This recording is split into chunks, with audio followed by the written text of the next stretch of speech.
الحمد للہ وکفی والصلاة والسلام علی عباده الذین اصطفی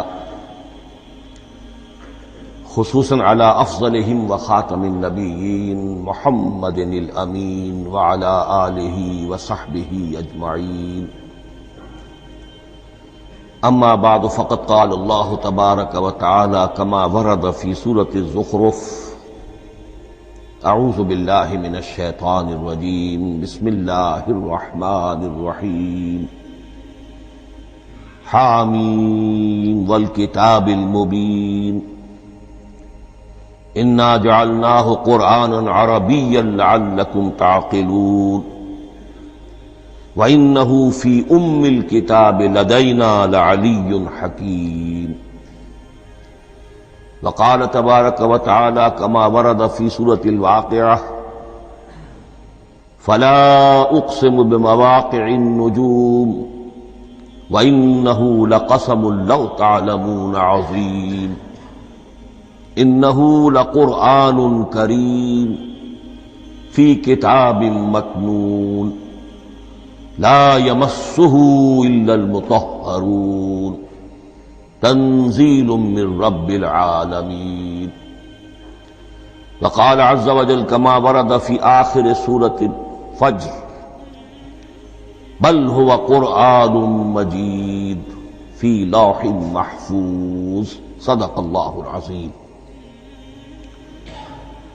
رب اشرح لي صدري ويسر لي امري واحلل عقدة من لساني يفقهوا قولي اللهم ربنا الهمنا رشدنا واعذنا من شرور انفسنا اللهم ارنا الحق حقا وارزقنا اتباعه وارنا الباطل باطلا وارزقنا اجتنابه اللهم ارحمنا بالقرآن العظيم واجعله لنا اماما ونورا وهدى ورحمة اللهم ذكرنا منه ما نسينا وعلمنا منه ما جهلنا وارزقنا تلاوته آناء الليل وآناء النهار واجعله لنا حجة يا رب العالمين آمین۔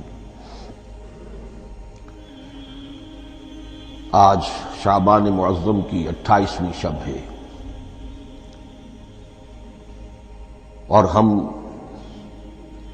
ماہ رمضان مبارک کے دوران نماز تراویح کے ساتھ دورہ ترجمہ قرآن کی تمہید کے طور پر آج اور کل تعارف قرآن کے ضمن میں بعض چیزوں پر غور کریں گے تاکہ اثناء دورہ ترجمہ قرآن یہ چیزیں آپ کے ذہن میں ایک پس منظر کے طور پر موجود رہیں۔ رمضان مبارک میں نماز تراویح کے ساتھ دورہ ترجمہ قرآن کا جو سلسلہ ہم نے شروع کیا اب اسے 15 برس سے زائد ہو چکے ہیں۔ الحمدللہ کہ اس کا چرچا اب وسیع و عریض پیمانے پر ہو چکا ہے، نہ صرف اندرون ملک بیرون ملک میں۔ اس دوران میں خود میں نے جہاں تک مجھے یاد پڑتا ہے کم سے کم 6 مرتبہ دورہ ترجمہ قرآن کی تکمیل کی سعادت حاصل کی ہے۔ 2 مرتبہ اس سے قبل کراچی میں، 3 مرتبہ لاہور میں، 1 مرتبہ ملتان میں، 1 مرتبہ ابوظہبی میں۔ اور اس سال جو میں اپنی اب ضعیفی اور اپنے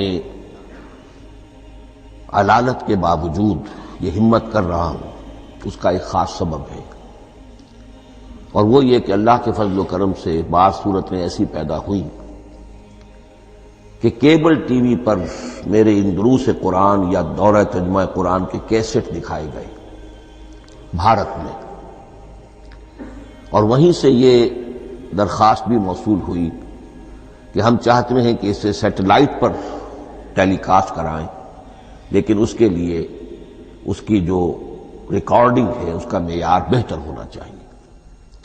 تو اس ضرورت کو پورا کرنے کے لیے میں یہ ہمت کر رہا ہوں، اگرچہ اب جو بھی عمر کی سطح ہے وَمَن نُعَمِّرْهُ نُنَكِّسُ فِي الْخَلْقِ، میری یادداشت بھی اتنی شارپ نہیں رہی ہے جتنے پہلی تھی، استحضار جو کراس ریفرنسز کا ہے وہ بھی اب اتنا نہیں ہے جتنا کہ پہلے تھا، اور کبھی کبھی میری زبان لڑکھڑاتی بھی ہے۔ ان تمام معذوریوں کے باوجود اس ایک اہم ضرورت کے تحت میں نے یہ ارادہ کیا۔ میں خود بھی اللہ سے دعا کرتا ہوں، آپ بھی اللہ سے دعا فرمائیں کہ اس ارادے کی تکمیل ہو جائے اور اس سلسلے کو اللہ تعالیٰ اپنے کلام پاک کے پیغام اور علم اور حکمت کی ایک بڑے پیمانے پر پورے عالم انسانیت میں پھیلانے کا ذریعہ بنا دے۔ تعارف قرآن کے ضمن میں سب سے پہلی بات جو سمجھنے کی ہے وہ یہ کہ قرآن مجید کے بارے میں ہمارا اجمالی عقیدہ کیا ہے۔ یہ 3 جملوں پر مشتمل ہو سکتا ہے۔ ہمارے نزدیک قرآن اللہ کا کلام ہے جو محمد الرسول اللہ صلی اللہ علیہ وسلم پر نازل ہوا، اور تیسرے یہ کہ یہ مکمل محفوظ شکل میں موجود ہے بنوعاً، اس میں نہ کوئی تحریف ہوئی ہے نہ کوئی تبدیلی ہوئی ہے۔ یہ کم سے کم 3 اجزاء ہیں ہمارے عقیدے کے قرآن مجید کے بارے میں۔ لیکن اب اس کی کچھ علمی توضیحات۔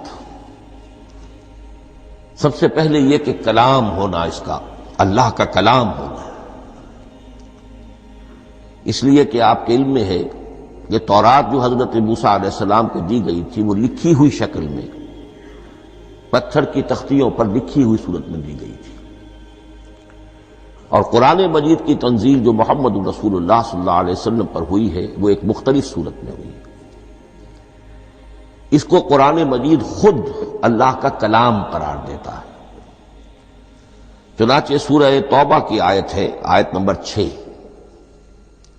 وَإِنْ أَحَدٌ مِّنَ الْمُشْرِكِينَ اسْتَجَارَكَ فَأَجِرْهُ حَتَّى يَسْمَعَ كَلَامَ اللَّهِ ثُمَّ أَبْلِغْهُ مَأْمَنَهُ۔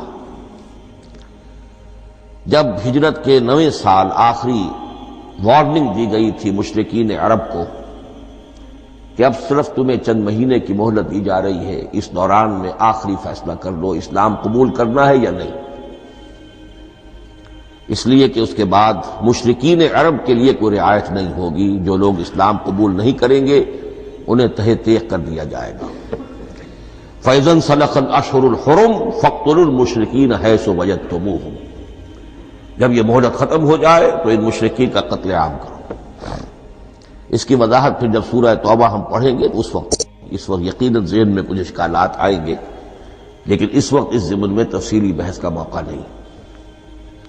اب اس میں ایک استثناء رکھا گیا کہ ایک مشرک ہے وہ چاہتا ہے کہ اتنا بڑا چیلنج جو ہمیں دے دیا گیا تو ہمیں موقع دیا جائے کہ ہم آئیں، آپ کے پاس بیٹھیں، کچھ دن رہیں، اللہ کا کلام سنیں، آپ کیا بات منوانا چاہتے ہیں، اس کے لیے کیا دلائل ہیں، اس کو اچھی طرح سمجھیں، اس کا ہمیں موقع ہونا چاہیے۔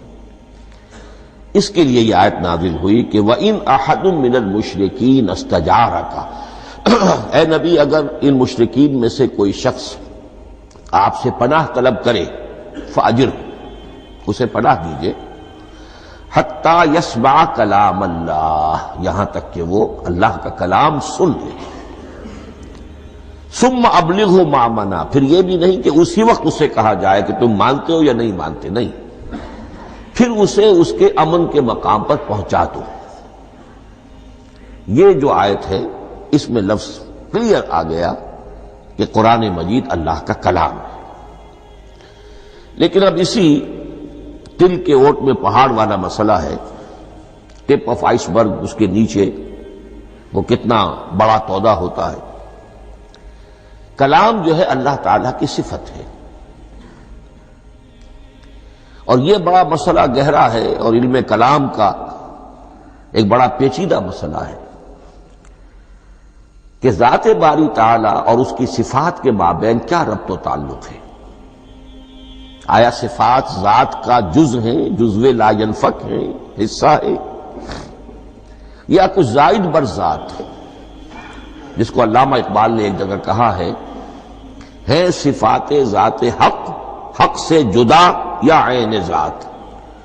یہ ہمارے علم کلام کا ایک بڑا پیچیدہ مسئلہ ہے، لیکن یہ کہ اس میں متکلمین کا جو تقریباً اجماعی فیصلہ ہے وہ دو لفظوں میں آتا لا عین ولا غیر. اللہ کی صفات نہ تو اس کی ذات کا عین ہے نہ اس کی ذات سے غیر ہے. بہت پیچیدہ شکل ہے، اور یہ بھی اس وقت کا میرا موضوع نہیں ہے، میں صرف کسی اور موضوع کے لیے صرف حوالے دے رہا ہوں. بہرحال قرآن مجید کا جو تعلق ہے ذات باری تعالی کے ساتھ، وہ اس مسئلے سے بخوبی واضح ہو جاتا ہے کہ چونکہ یہ اللہ تعالیٰ کی صفت ہے، اور صفت کو ہم یہ نہیں کہہ سکتے کہ وہ ذات باری تعالیٰ سے جدا ہے، یہ بھی نہیں کہہ سکتے کہ اس کی ذات کا جزو لا ینفک ہے. کچھ اسی طرح کا تعلق ہے قرآن مجید کا ذات باری تعالیٰ کے ساتھ. لیکن یہ مسئلہ قرآن مجید میں خود بیان ہوا،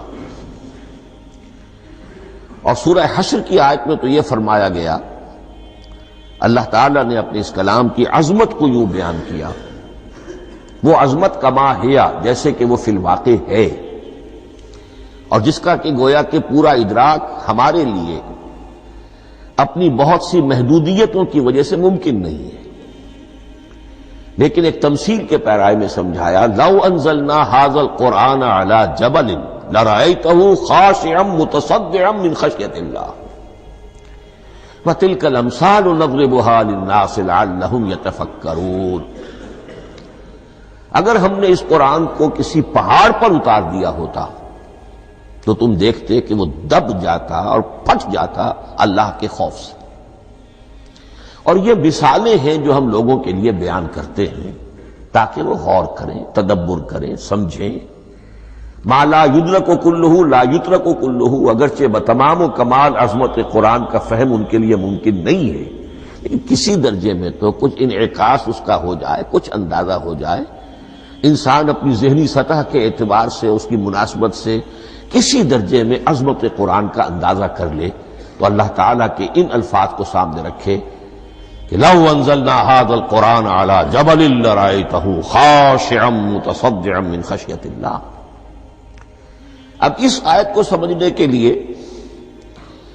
سورہ اعراف کی آیت نمبر 143 کو سمجھنا ہوگا، اسی اصول کے تحت کہ القرآن یفسر بعضہ بعضا، قرآن کا ایک حصہ دوسرے حصے کی تشریح کرتا ہے.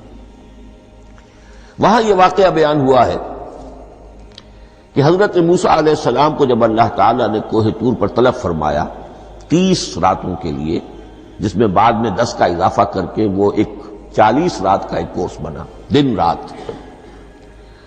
اس موقع پر جو مخاطبہ الہی، مکالمہ الہی سے مشرف ہوئے حضرت موسیٰ علیہ السلام، تو ان کی آتش شوق بھڑکی اور انہوں نے بڑی جرأت کر کے یہ درخواست کر دی، رب ارنی انظر الیک، پروردگار مجھے اپنا دیدار بھی عطا فرما، مجھے موقع عنایت فرما، میں تجھے دیکھ سکوں. یہ ان کی وہ آتش شوق کا مسئلہ ہے. لیکن جواب کیا ملا؟ لن ترانی، تو مجھے ہرگز نہیں دیکھ سکتے. ولکن انظر الی الجبل فإن استقر مکانہ فسوف ترانی. لیکن ظاہر بات ہے کہ حضرت موسیٰ علیہ السلام کو بات سمجھانے کے لیے کچھ مشاہدہ بھی کرانا تھا. فرمایا تم مجھے نہیں دیکھ سکتے، البتہ اس سامنے کے پہاڑ پر نگاہ جماؤ، ہم اس پر اپنی ایک تجلی ڈالیں گے. یہ اگلی الفاظ کے اندر وضاحت ہے، میں یہاں پہلے سے بیان کر رہا ہوں سمجھانے کے لیے. اگر وہ پہاڑ ہماری اس تجلی کو، تجلی کسے کہتے ہیں؟ جلا، روشنی، تو اللہ تعالیٰ کی طرف سے کوئی خاص اس کے نور کا جب پرتو ہوتا ہے کسی شے پر تو وہ اس کی تجلی ہے. ہم اپنی ایک تجلی اس پہاڑ پر ڈالیں گے، اگر وہ اس کو جھیل جائے، اپنی جگہ کھڑا رہ جائے، تو تم سمجھنا کہ شاید تم بھی ہمیں دیکھ سکو. فلما تجلی ربہ للجبل، اب یہاں وہ لفظ آ گیا، جب اللہ نے تجلی اپنی پہاڑ پر ڈالی، جعلہ دکا وخر موسیٰ صعقا، وہ پہاڑ ریزہ ریزہ ہو گیا اور حضرت موسیٰ بے ہوش ہو کر گر گئے. اب یہ بے ہوش ہو کر گر جانا، جبکہ وہ تجلی براہ راست بھی نہیں ہے، بالواسطہ ہے. مشاہدہ جو کر رہے حضرت موسیٰ وہ بالواسطہ ہے، تجلی پہاڑ پر ہے. لیکن یہ کہ اس کا بھی بالواسطہ اس کا جو ہوا ہے، اس کی جو تاثیر ہوئی حضرت موسیٰ علیہ السلام پر کہ وہ اس کتاب نہ لا سکے اور بے ہوش ہو کر گر گئے، یہاں سے یہ بات سمجھ میں آتی ہے کہ یہ تجلی ذات باری تعالیٰ تھی جس نے کوہ طور کو جلا کر بھسم کر دیا یا ٹکڑے ٹکڑے کر دیا، ریزہ ریزہ کر دیا۔ اب ذات الہی کے ساتھ جو تعلق ہے کلام الہی کا، اور یہ صفت جو لا عین ولا غیر کے درجے میں ہے ذات کے ساتھ، تو وہی تاثیر اس کلام الہی کی بھی ہے۔ لو انزلنا هذا القرآن على جبل لرأيته خاشعا متصدعا من خشية الله وتلك الامثال نضربها للناس لعلهم يتفكرون۔ اس حقیقت کو اس دور میں میں اپنے مطالعے کی محدودیت کا اعتراف کرتے ہوئے عرض کر رہا ہوں کہ میرے نزدیک جس قدر پرشکوہ انداز میں علامہ اقبال نے بیان کیا ہے، اسی کیفیت کو وہ شاید اس کی کوئی مثال نہ مل سکے۔ فاش گویم آنچ در دل مزمرست، یہ کتابیں نیست چیزیں دیگرست۔ میں صاف ہی کہہ دیتا ہوں جو میرے دل میں چھپی ہوئی بات ہے۔ فاش گویم آنچ در دل مزمرست، یہ کتابیں نیست، اس قرآن کو کتاب نہ سمجھنا، یہ کچھ اور شے ہے، چیزیں دیگرست۔ اب وہ چیزیں دیگر کیا ہے؟ وہی جو میں نے عرض کیا، ذات باری تعالیٰ اور کلام کا صفت باری تعالیٰ ہونا، اس کے بنا پر جو مناسبت ہے، جو قرب ہے، جو مشابہت ہے۔ مثل حق پنہاؤ ہم پیداستو، زندہ و پائندہ و گویاستو۔ اس کلام میں اللہ تعالیٰ کی ساری صفات کا انعکاس موجود ہے۔ یہ بات ویسے بھی سمجھ میں آتی ہے، کوئی شخص ذرا گفتگو کرے، چند جملے جب وہ ادا کرے گا اپنی زبان سے، تو معلوم ہو جائے گا کہ اس کے فہم کا، اس کی دانش کا، اس کے مطالعے کا حدود اربع کیا ہے اور اس کے ذہن کی سطح کیا، سمجھ میں آ جائے گی بات۔ اس لیے کہ کلام جو ہے وہ متکلم کی پوری شخصیت کی عکاسی کر رہا ہوتا۔ تانت بازی راگ پایا، چند جملے کسی نے کہا، پتہ چل گیا کہ یہ کس سطح کے آدمی ہیں، علمی اعتبار سے، معلوماتی اعتبار سے، تہذیبی اعتبار سے، کلچرڈ ہیں یا نہیں ہیں، یہ ساری باتیں چند جملوں میں واضح ہو جائیں۔ تو اللہ تعالیٰ کی بھی جملہ صفات کا عکس اس قرآن میں موجود ہے۔ ان میں سے جن چند چیزوں کا ذکر علامہ نے شعر میں کیا، وہ جو سورہ حدید کی آیت ہے، هو الاول والآخر والظاہر والباطن، اللہ الظاہر بھی ہے، الباطن بھی ہے، اتنا ظاہر کہ اس سے زیادہ ظاہر کوئی شے نہیں، اور اتنا باطن کہ اس سے زیادہ چھپی ہوئی کوئی شے نہیں۔ اسی لیے حضور سے جو منقول ہیں الفاظ کہ پروردگار انت الظاہر فلیس فوقک شیء وانت الباطن فلیس دونک شیء، یہی کیفیت قرآن کی ہے۔ مثل حق پنہاؤ ہم پیداستو، پنہا بھی ہے ظاہر بھی ہے، جیسے ذات باری تعالی، اور جیسے اللہ تعالی کی شان ہے جو آیت الکرسی کے شروع میں آئی، الحی القیوم۔ مثل حق پنہاؤ ہم پیداستو، زندہ ہو پائندہ ہو گویاستو۔ یہ قرآن جو ہے اللہ تعالی کی صفات کا ایک عکس اپنے اندر رکھتا ہے۔ اس سے ذرا آگے چلیے، کلام کے بارے میں۔ اب کلام الہی ظاہر بات ہے کہ صفت ہے، اور صفت قدیم ہے۔ اللہ کی صفات حادث نہیں ہے، اللہ کی ذات بھی قدیم ہمیشہ سے ہے، اور اس کی صفات بھی قدیم ہمیشہ سے۔ اور یہ جو کلام الہی ہے، ظاہر بات ہے کہ یہ جو ہماری زبان کے حروف و اصوات ہیں، کلام الہی تو ان سے منزہ ہے، مبرہ ہے، ماورا ہے، اعلیٰ ہے، عرفہ ہے۔ ہماری زبانوں کے حروف و اصوات، الفابیٹس جگہ جگہ تبدیل ہو جائیں گے، انگریزی کے کچھ اور ہیں، اردو کے کچھ اور ہیں، عربی کے کچھ اور ہیں۔ کلام الہی ان تمام سے آگاہ، عرفہ، منزہ اور مبرہ ہے۔ یہ کلام الہی جب بھی نازل ہوا ہے، ظاہر بات ہے حضرت موسیٰ پر اگر کتاب اتاری گئی وہ بھی علم الہی سے آئی، لیکن وہ عبرانی زبان میں آئی۔ حضرت عیسیٰ علیہ السلام پر انجیل اتاری گئی، ہم یقین سے نہیں کہہ سکتے، دو میں سے کسی ایک زبان میں اتاری گئی ہوگی، یا عبرانی ہوگی، اس لیے کہ شام کے جس علاقے میں، فلسطین کے جس علاقے میں ان کی پیدائش ہوئی اور جہاں وہ دعوت و تبلیغ کے لیے گھومتے رہے، اس کے عوام کی زبان تھی آرامی اور خواص کی زبان تھی عبرانی، ہیبریو۔ تو یا تو وہ بھی تورات کی طرح عبرانی ہی میں نازل ہوئی تھی یا آرامی میں ہوگی، لیکن اب کوئی نسخہ نہ ہیبریو کا، کوئی قدیم نسخہ دنیا میں موجود ہے، نہ آرامی کا۔ جو سب سے پرانا نسخہ ملتا ہے انجیل کا وہ اس کا ترجمہ ہے، لیٹن زبان کا ترجمہ ہے یا گریک ترجمہ ہے، اصل کوئی نہیں۔ بہرحال جب وہ کلام الہی محمد الرسول اللہ پر نازل ہوا، اب اس نے حروف و اصوات کا وہ جامہ پہنا کہ جو عربی زبان کے ہیں۔ یہی وجہ دیکھیے، میں نے جو آیت سورہ حامیم، یہ جو سلسلہ سور ہے اس میں سے سورہ زخرف کی آیت جو میں نے آپ کو سنائی، حامیم والکتاب المبین انا جعلناہ قرآنا عربیا لعلکم تعقلون، ہم نے بنا دیا ہے اپنے اس کلام کو قرآن عربی،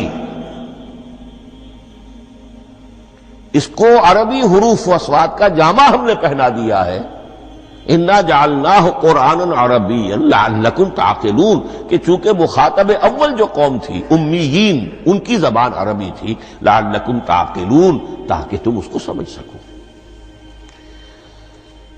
اب اس سے آگے چلیے، اصل قرآن مجید کے 3 مقامات سے معلوم ہوتا ہے، اصل قرآن اللہ کے پاس ہے۔ یہ قرآن جو ہمارے پاس ہے مصحف عثمان رضی اللہ تعالی عنہ، یہ اس قرآن کی مصدقہ نقل ہے۔ اصل قرآن کہاں ہے؟ ایک جگہ فرمایا بل ہوا قرآن مجید فی لوح محفوظ، لوح محفوظ میں ہے، اصل قرآن وہاں ہے۔ اسی طریقے سے اسی سورہ زخرف کی اگلی آیت کیا ہے؟ ہم نے اسے عربی قرآن بنا کر اتارا، لیکن اصل قرآن کیا ہے؟ وَإِنَّهُ فِي أُمِّ الْكِتَابِ لَدَيْنَا لَعَلِيٌّ حَكِيمٌ، حقیقت میں تو یہ ام الکتاب میں ہے جو ہمارے پاس ہے، اور علی ہے، بہت بلند، حکیم، بڑی حکمت والا، یا محکم مضبوط۔ حکیم کے دونوں معنی ہیں۔ استحکام بھی اسی ہے کاف اور میم کے مادے سے بنا ہے، کسی شے کا پختہ ہو جانا، مضبوط ہو جانا، اور عقل کی پختگی وہ حکمت ہے، وہ دانائی ہے۔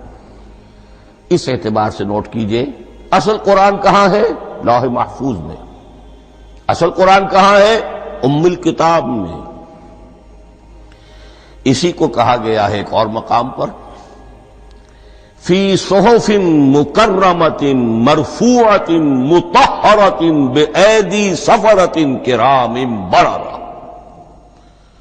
یہ قرآن، اصل قرآن تو بڑے صحیفوں میں، ان صحیفوں میں ہے، ان صفحات میں ہے، ان اوراق میں ہے، جس کی شان کیا ہے؟ مکرمۃ، ان کی انتہائی تعظیم کی جاتی ہے، مطہرۃ، نہایت پاک صحیفے، فی صحف مکرمۃ، مرفوعۃ، بلند و بالا، مطہرۃ، بِأَيْدِي سَفَرَةٍ كِرَامٍ بَرَرَةٍ، ان فرشتوں کے ہاتھ میں جو بہت باعزت، بہت اونچے درجے کے، ان کے ہاتھوں میں ہے۔ وہ لوگ ہیں کہ جن کی تحویل میں ہے یہ کلام پاک، فی صحف مکرمۃ مرفوعۃ مطہرۃ بِأَيْدِي سَفَرَةٍ كِرَامٍ بَرَرَةٍ۔ اب اسی کو بیان کیا ہے سورہ واقعہ میں، فلا اقسم بمواقع النجوم، تو نہیں، میں قسم کھاتا ہوں ستاروں کے ڈوبنے کی جگہ کی۔ وَإِنَّهُ لَوْ تَعْلَمُونَ لَقَسَمٌ عَظِيمٌ وَإِنَّهُ لَقَسَمٌ لَوْ تَعْلَمُونَ عَظِيمٌ، اور اگر تم جان سکتے تو یہ بہت بڑی قسم ہے جو ہم نے کھائی ہے، بہت بڑی گواہی ہے جو ہم نے پیش کی ہے۔ اب تدریجاً اس کا انکشاف ہو رہا ہے۔ یہ آج جو تصور ہے بلیک ہولز کا، اس سے کچھ اندازہ ہوتا ہے۔ یہ ستارے کہاں ڈوب جاتے ہیں، بڑے بڑے ستارے نسیم منسیہ ہو جاتے ہیں، ستارے نہیں پوری گیلیکسیز اس میں گم ہو جاتے ہیں، وہ مقبرے ہیں بڑی بڑی گیلیکسیز کے۔ فلا اقسم بمواقع النجوم وانه لقسم لو تعلمون عظیم انه لقرآن کریم، یہ قرآن ہے بہت باعزت، فی کتاب مکنون، اور یہ اس کتاب میں جو چھپی ہوئی ہے۔ یہ لؤلؤ مکنون کا لفظ آتا ہے قرآن مجید میں، جیسے موتی ہوتے ہیں انہیں چھپا کر رکھا جاتا ہے ڈبیوں میں، مخملی ڈبیوں کے اندر موتیوں کو، اسی طریقے سے فی کتاب مکنون لا یمسہ الا المطہرون، وہ صحیفے بھی بہت مطہرہ تھے اور ان کو چھو نہیں سکتے مگر وہی جو انتہائی پاک ہیں، ملائکہ مقربین، جن کے قریب سے بھی ہو کر معصیت یا گناہ کا کوئی تصور تک نہیں گزر سکتا، وہ ہیں جو اس کو چھوتے ہیں، ان کے ہاتھوں میں ہے، ان کی تحویل میں ہے۔ یہ ہے وہ چیزیں کہ جس سے اندازہ ہوا کہ اصل قرآن کہاں ہے۔ یہ جو ہمارے پاس ہے در حقیقت یہ نقل مطابق اصل ہے، مصدقہ نقل ہے۔ اب اس میں آپ سے عرض کر دوں کہ ایک بہت خوبصورت بات ہمیں جو ملتی ہے، تورات میں جو استثناء، جو صفر استثناء ہے ڈیوٹرانومی، اس کے 18ویں باب میں 18ویں اور 19ویں آیات جو ہیں اس میں ذکر موجود ہے، میں ان کے لیے انہی کے بھائیوں میں سے تیری مانند ایک نبی برپا کروں گا۔ اللہ تعالیٰ کلام فرما رہے ہیں یہاں حضرت موسیٰ علیہ السلام سے، آج بھی موجود ہے اولڈ ٹیسٹمنٹ ڈیوٹرانومی یا کتاب استثناء، صفر استثناء، اس کا 18واں باب، اس کی 18ویں اور 19ویں آیات جب چاہیں جا کر دیکھیں۔ میں ان کے لیے ان کے بھائیوں ہی میں سے تیری مانند ایک رسول اٹھاؤں گا، میں ان کے لیے انہی کے بھائیوں میں سے تیری مانند ایک نبی برپا کروں گا اور اپنا کلام اس کے منہ میں ڈالوں گا، اور جو کچھ میں اس سے کہوں گا وہی وہ ان سے کہے گا۔ یہ ہے جو پیشین گوئی ہے محمد الرسول اللہ صلی اللہ علیہ وسلم کی۔ اور یہاں وہ فرق واضح کر دیا گیا، اے موسیٰ تم سے تو یا تو ہم نے کلام کیا ہے یا تمہیں جو کتاب دی ہے وہ لکھی ہوئی دی ہے، لیکن جو نبی تیری ہی مانند میں برپا کروں گا۔ اب اس میں بھی نوٹ کرنے کی بات ہے کہ حضرت موسیٰ کے مشابہ نبی اکرم صلی اللہ علیہ وسلم کے سوا کوئی نبی نہیں۔ صاحب کتاب وہ بھی تھے، صاحب کتاب محمد بھی ہے، صاحب امت وہ بھی تھے، اور صاحب امت محمد رسول اللہ تیری مانند۔ صاحب شریعت، حضرت عیسیٰ صاحب شریعت نہیں تھے، شریعت موسوی ہی کو نافذ کرنے کے لیے آئے تھے، ان کی حیثیت دین موسوی کے مجدد کی تھی۔ ویسے نبی تھے، اللہ کے فضل و کرم سے نبی تھے، اس میں کوئی شک نہیں، رسول تھے، لیکن یہ کہ ان کے کام کی نوعیت کیا تھی، اس لیے کہ کوئی نئی شریعت لے کر نہیں آئے۔ اب بھی انجیل میں الفاظ موجود ہیں، don't think I have come to destroy law, the Mosaic law جسے یہ کہتے ہیں، شریعت موسوی، وہ تم پر نافذ رہے گی، تم اس کی پابندی کرو گے، چونکہ صاحب شریعت رسول یا موسیٰ یا محمد صلی اللہ علیہ وسلم علیہ الصلوۃ والسلام۔ تو میں ان کے بھائیوں میں سے، اب بھائی کون ہوں گے؟ ظاہر بات ہے بنی اسرائیل، ان کے کزنز کون ہیں؟ بنی اسماعیل۔ بنی اسرائیل تو جو بھی نبی ہے وہ انہی میں سے ہے، ان کے بھائیوں میں سے، تو بھائی تو ہوگا، ان کا کزن ہوگا، اب وہ کون ہے؟ بنی اسماعیل۔ آپ نے ابھی سنا ہوگا جب پیس ٹریٹی ہوئی تھی اور کلنٹن صاحب آئے تھے، اور وہاں جب شاہ حسین جو ہیں اردن کے وہ بھی آئے اور بغل گیر ہوئے تھے، اسرائیل کے وزیر اعظم تھے، تو اس وقت یہ لفظ استعمال کیا تھا صدر کلنٹن نے کہ آپ لوگ تو آپس میں کزنز ہیں، لفظ کزن استعمال کیا تھا۔ تو ان کے بھائیوں میں سے گویا کہ غیر اسرائیلی جو ان کے قریب ترین قرابت دار ہوں گے وہ بنو اسماعیل ہیں. تیرے مانند صاحب شریعت نبی میں برپا کروں گا، لیکن اس پر جو میرا کلام اترے گا وہ کس شکل میں اترے گا؟ میں اپنا کلام اس کے منہ میں ڈالوں گا اور پھر وہ جو کچھ کہے گا وہ وہی کہے گا جو میں نے کہا ہے. اب اس کے حوالے سے ایک بہت اہم بات سمجھ لیجئے، اور قرآن مجید کے دو اہم مقامات کی وضاحت اس سے ہو جائے گی. یہ کلام اللہ،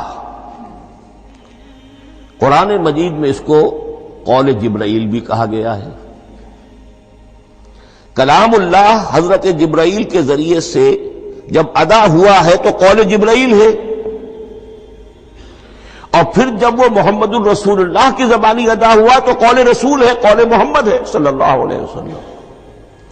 یہ قول اللہ بھی ہے، قول جبرائیل بھی ہے، اور قول محمد بھی ہے بیک وقت. یہ بات دیکھیے سورہ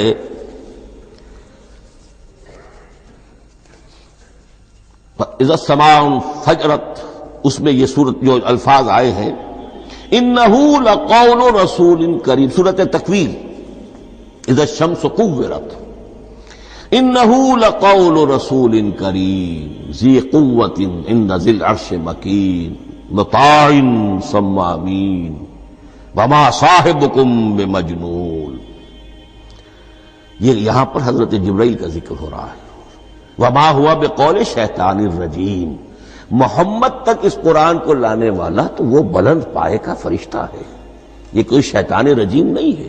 اس لیے کہ مکے والوں نے کہہ دیا تھا ہو سکتا ہے کوئی بدروح آئی ہو محمد پر، اور اس بدروح نے کوئی الٹی سیدھی بات سکھا دی ہو. نہیں، انہ لقول رسول کریم، یہاں رسول کریم کون ہے؟ حضرت جبرائیل. انہ لقول رسول کریم ذی قوت عند ذی العرش مکین، بڑی قوت والا اور جس کا بڑا اونچا مقام اور مرتبہ ہے عرش والے کے قریب. ذی قوت عند ذی العرش مکین مطاع ثم امین، وہ فرشتوں کے مطاع ہیں، فرشتے ان کی اطاعت کرتے ہیں، فرشتوں کے سردار ہیں، اور پھر ساتھ ہی پورے امین ہیں. جبرائیل امین یہ ہم لفظ استعمال کرتے ہیں. اور اس کے بعد آگے جا کے فرمایا وما ہوا بقول شیطان الرجیم، یہ کسی شیطان رجیم کا قول نہیں ہے. اب یہاں اس سورہ تکویر میں قرآن کو قول جبرائیل قرار دیا گیا. لیکن سورۃ الحاقہ میں چلیے،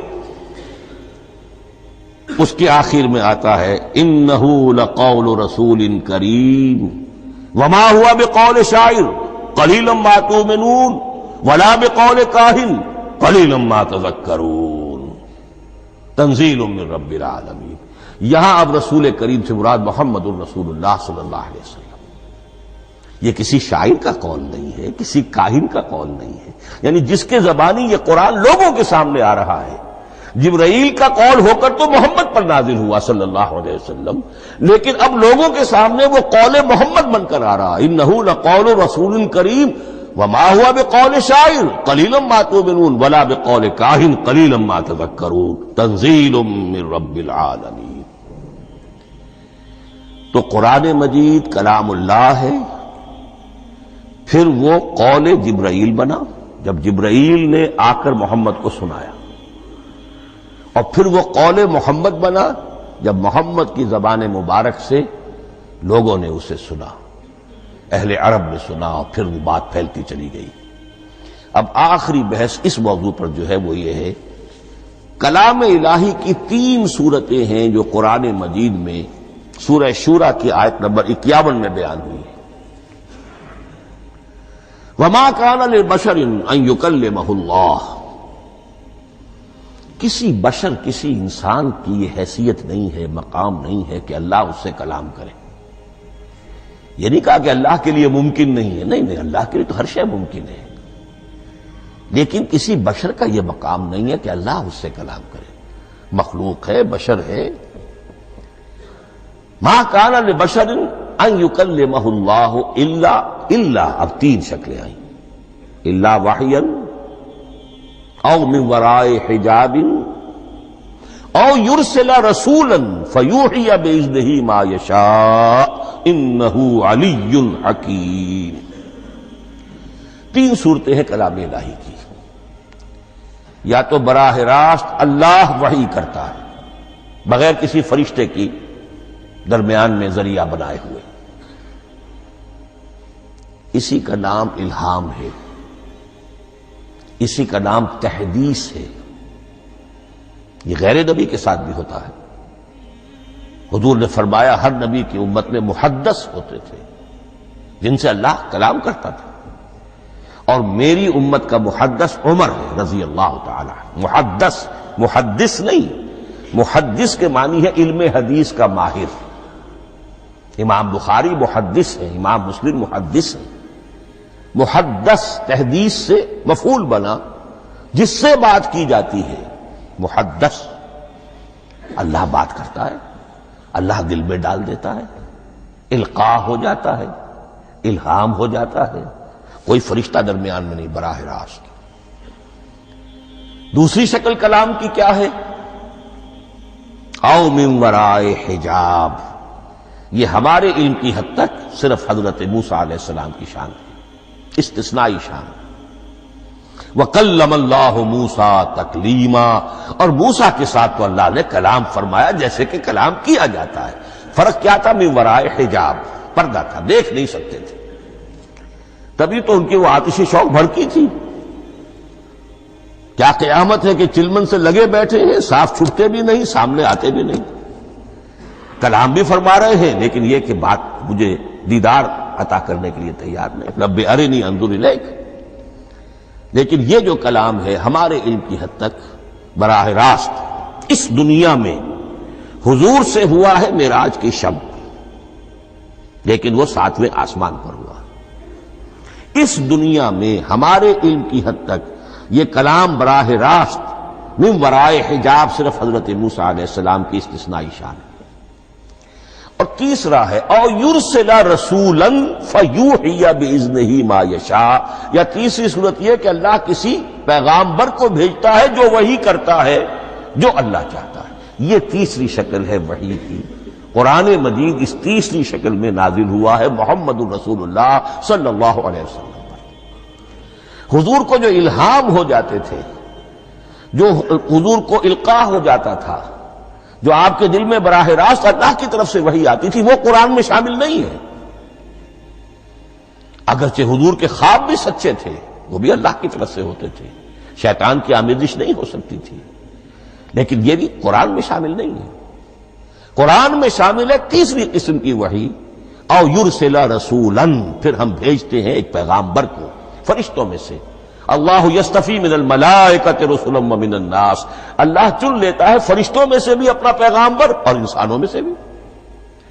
تو فرشتے کے ذریعے سے ایک فرشتہ جو اللہ سے لیتا ہے اور انسان رسول انسان تک پہنچا دیتا ہے۔ اب وہ رسول انسان، رسول بشر جو ہے وہ اپنے ہم نوع ہم جنس لوگوں کو پہنچاتا ہے۔ تو اللہ یستفی من الملائکۃ رسلا ومن الناس، یہاں وہی بات فرمائی او یرسل رسولا فیوحی باذنہ ما یشاء، پھر وہ وحی کرتا ہے اللہ کے حکم سے جو اللہ چاہتا ہے۔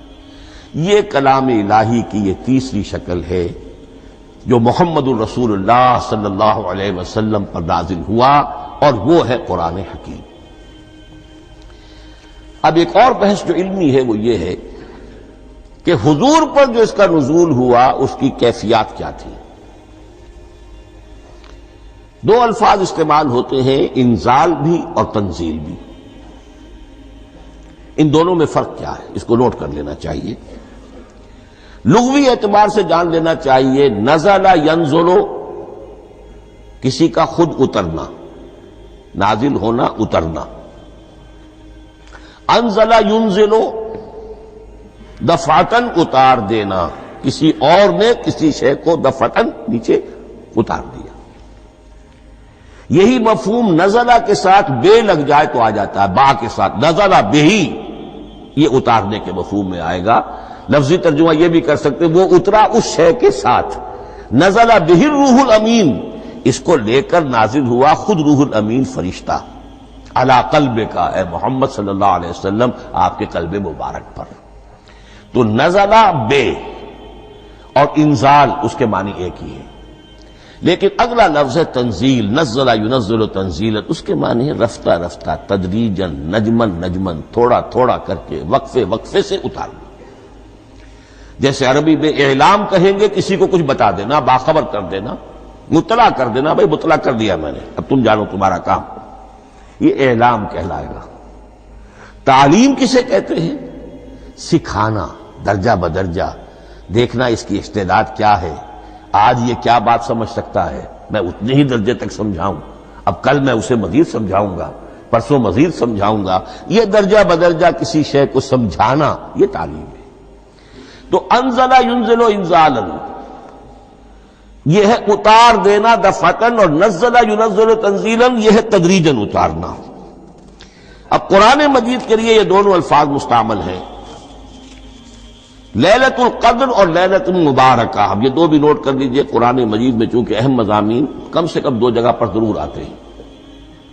انا انزلناہ فی لیلۃ القدر، یہاں انزلنا ہے، نزلنا نہیں ہے، انزلنا ہے، ہم نے اتارا اس کو لیلۃ القدر میں۔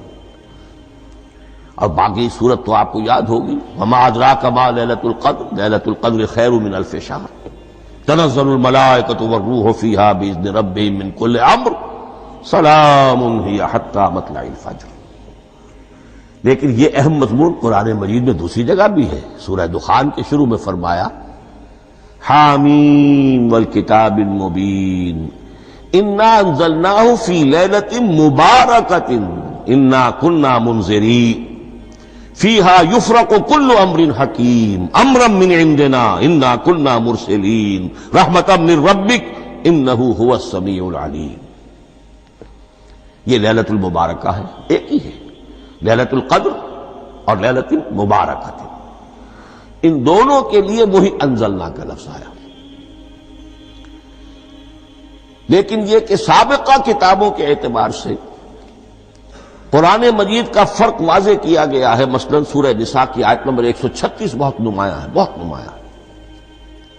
وہاں فرمایا گیا یا ایھا الذین آمنوا آمنوا باللہ ورسولہ والکتاب الذی نزل علی رسولہ والکتاب الذی انزل من قبل۔ اے ایمان کے دعوے دارو، حقیقتاً ایمان لاؤ، ایسے ایمان لاؤ جیسے ایمان لانے کا حق ہے، اللہ پر بھی اور اس کے رسول پر بھی، اور اس کتاب پر بھی جو اللہ نے اپنے رسول پر نازل فرمائی، اور اس کتاب پر بھی جو اللہ نے پہلے نازل فرمائی۔ لیکن نازل کے لیے یہاں آیا حضور کے لیے والکتاب الذی نزل علی رسولہ، تنزیل کی شکل میں، اور تورات کے لیے والکتاب الذی انزل من قبل، وہ تو دفعۃ واحداً لکھی ہوئی تختیوں کی شکل میں حضرت موسیٰ علیہ السلام کو دے دی گئی تھی۔ تو یا ایھا الذین آمنوا آمنوا باللہ ورسولہ والکتاب الذی نزل علی رسولہ والکتاب الذی انزل من قبل۔ یہ جو تنزیل ہوئی ہے حضور پر، یعنی لیلۃ القدر میں جو رمضان مبارک میں ہے، پورا قرآن لوح محفوظ سے، کتاب مکنون سے، ام الکتاب سے نقل کر کے اتار دیا گیا سمائے دنیا تک۔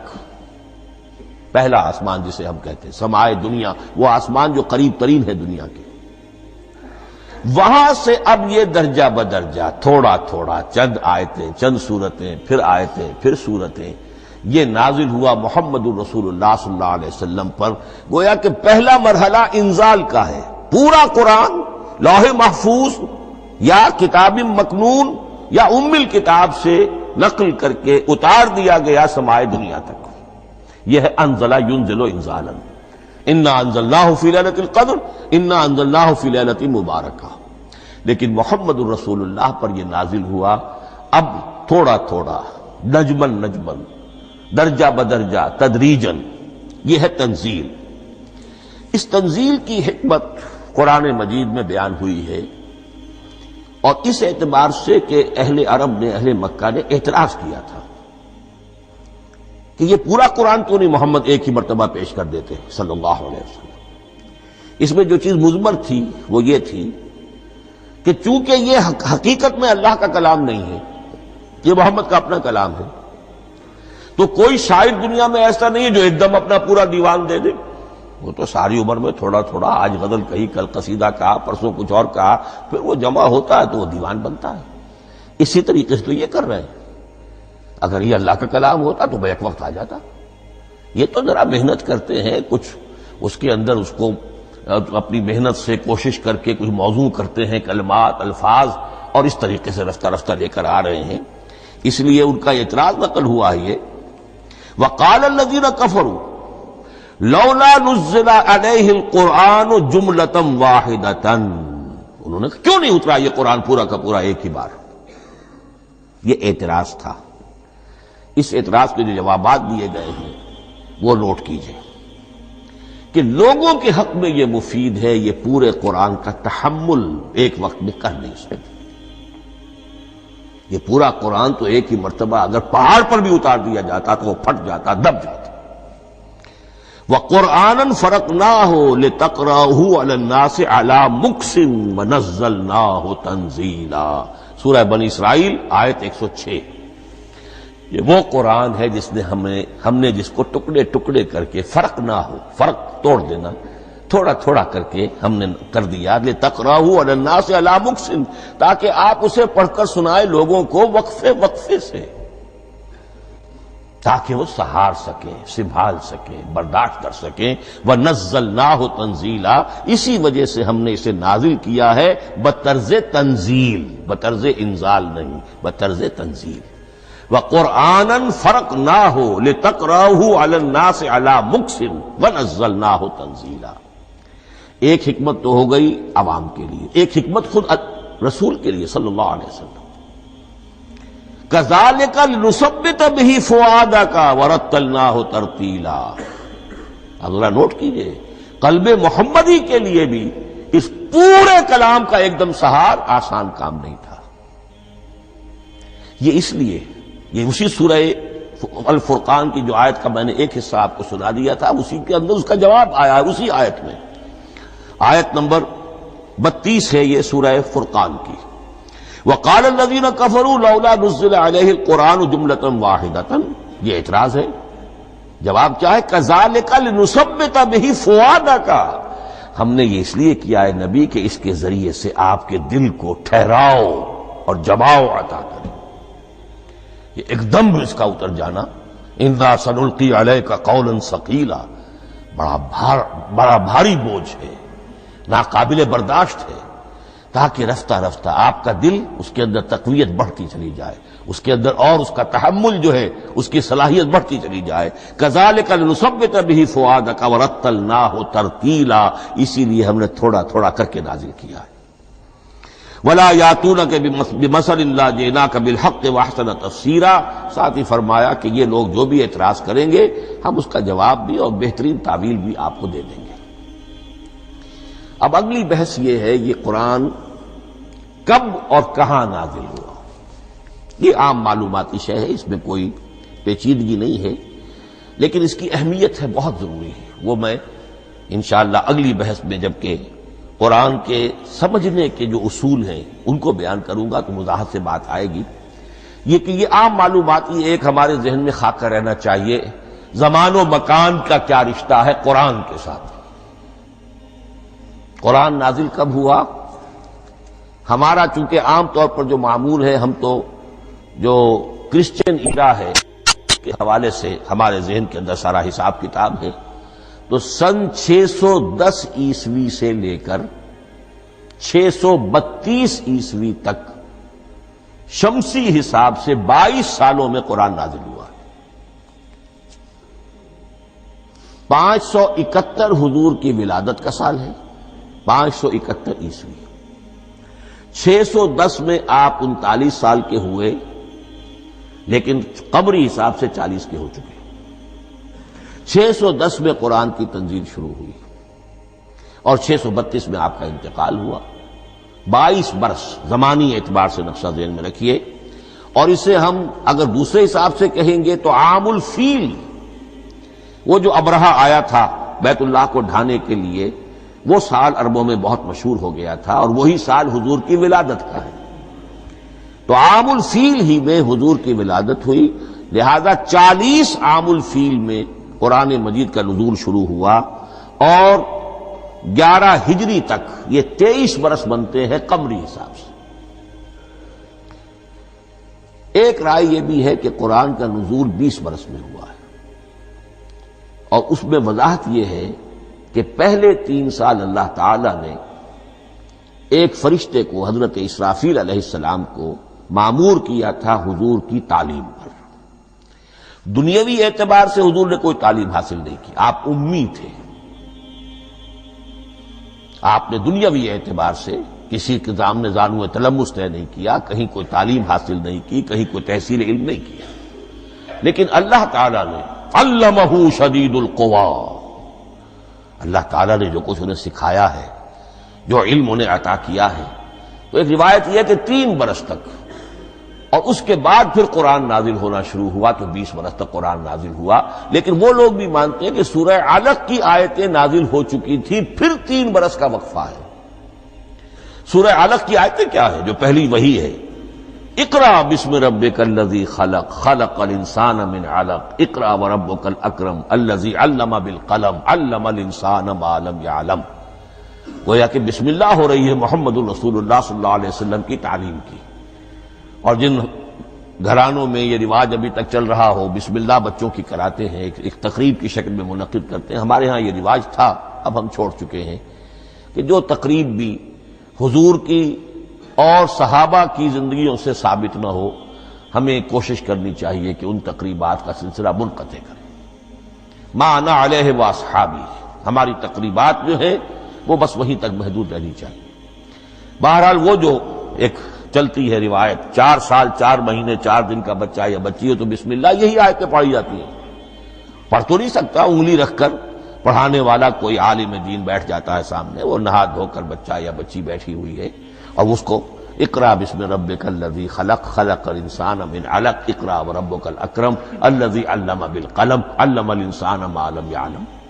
اب اس میں تو سارا پڑھنے پر زور ہے، حصول علم پر زور ہے، کسی تبلیغ کا حکم ہی نہیں، ابھی رسالت کا کوئی تذکرہ کچھ بھی نہیں، اس میں تو قیامت کا بھی کوئی ذکر نہیں۔ اب اس کے بعد روایت یہ ہے کہ 3 برس تک پھر حضرت اسرافیل دن رات حضور کے ساتھ رہے ہیں اور آپ کی تعلیم ہوئی ہے، اور پھر 3 برس کے بعد پھر وحی کا سلسلہ شروع ہوا ہے، واللہ عالم۔ لیکن یہ کہ جب سورہ اقرا نازل ہو چکی ہے اس کی 5 آیتیں، تو وہ 3 برس بھی اس کا وقفہ شمار ہوں گے، زمانہ نزول پھر وہی 23 برس رہے گا۔ اسی کے ساتھ میں نے عرض کیا تھا کہ دوسری بات یہ کہاں نازل ہوا قرآن، ایک لفظ میں تو یہ سمجھ لیجئے یہ حجاز میں نازل ہوا۔ حجاز جزیرہ نمائے عرب کا ایک خاص حصہ ہے، پہاڑی سلسلہ، یوں سمجھ لیجئے، اس کو ذہن میں رکھیے، جزیرہ نمائے عرب جو ہے وہ شمال سے جنوب کی طرف چوڑا ہوتا جاتا ہے، شمال میں شام اور عراق کی طرف جاتا ہے تو وہ تنگ ہے، پھر نیچے چوڑا ہو رہا ہے۔ اس کا جو مغربی ساحل ہے جس پر جدہ کی بندرگاہ بھی ہے، یمبو کی بھی ہے، اس کے کہیں وہ ایک میدان شروع ہوتا ہے ساحل سے، کہیں وہ بہت مختصر ہے، کہیں خاصا چوڑا ہے، اس کو کہتے ہیں تہامہ۔ پھر ایک پہاڑی سلسلہ ہے، اس کو کہتے ہیں حجاز۔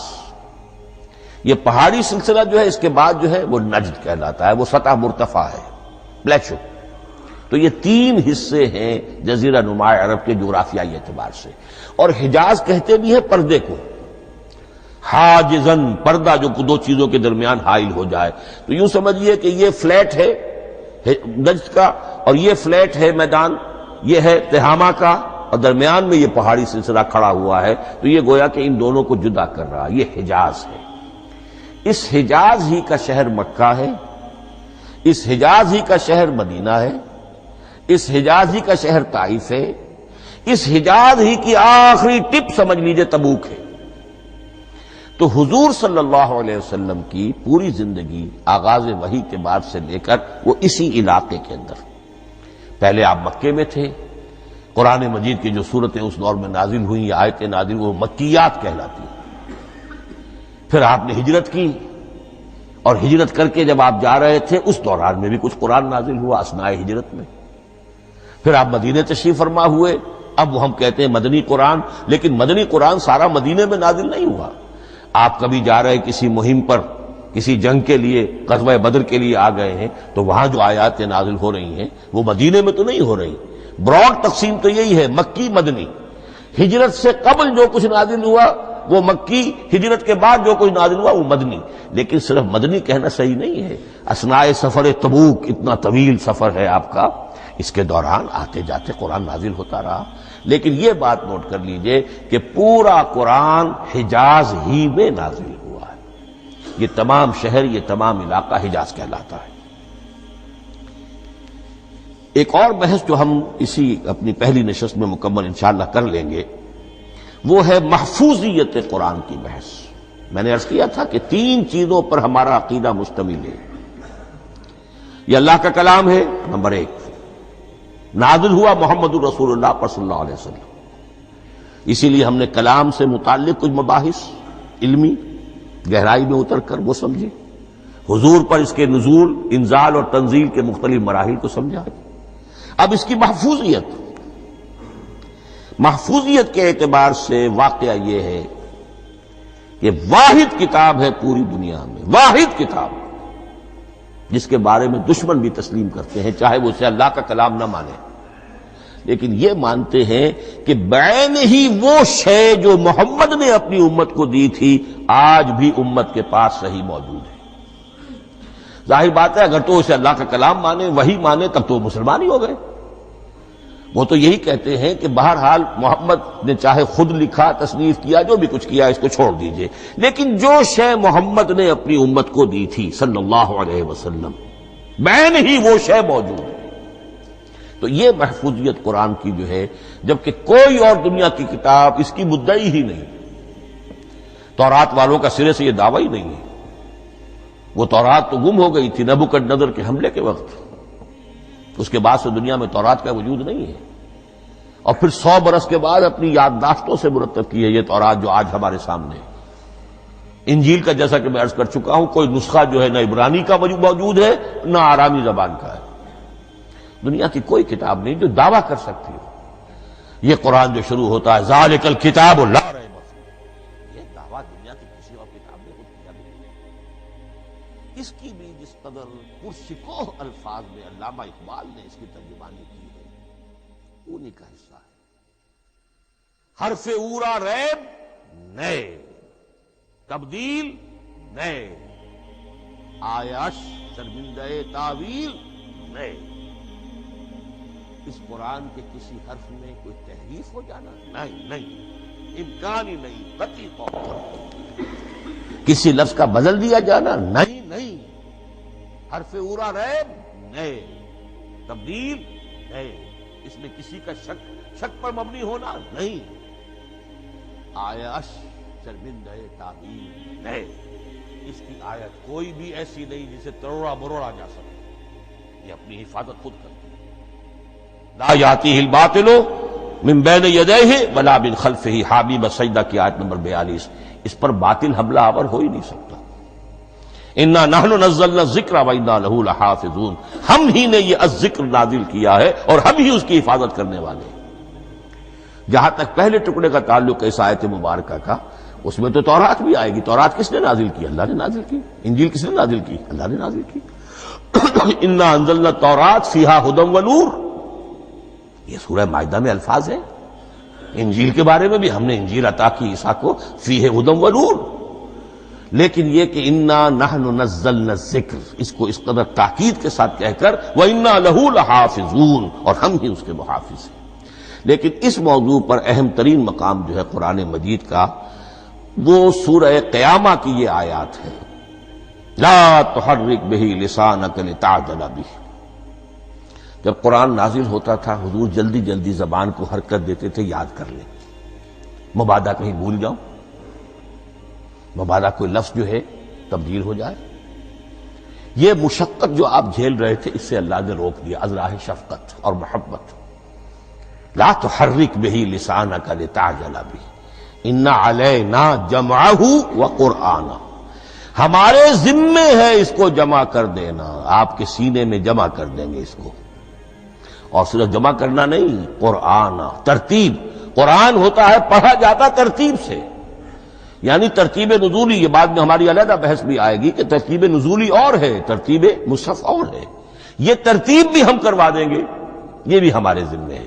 ان علینا جمعہ وقرآنہ فاذا قرأناہ فاتبع قرآنہ، پھر جب ہم جس ترتیب سے پھر آپ کو پڑھائیں اسی ترتیب کی پیروی کیجیے۔ یہ جو ہے کہ قرآن کا جمع اور تدوین، یہ بھی اللہ تعالیٰ نے اس کی ضمانت لی، اور اس کی ترتیب بھی اللہ تعالیٰ ہی کی ضمانت سے ہے۔ اس اعتبار سے محفوظیت قرآن کے یہ دونوں پہلو ہمارے سامنے رہنے چاہیے۔ بارک اللہ لی ولکم فی القرآن العظیم ونفعنی وإیاکم بالآیات والذکر الحکیم۔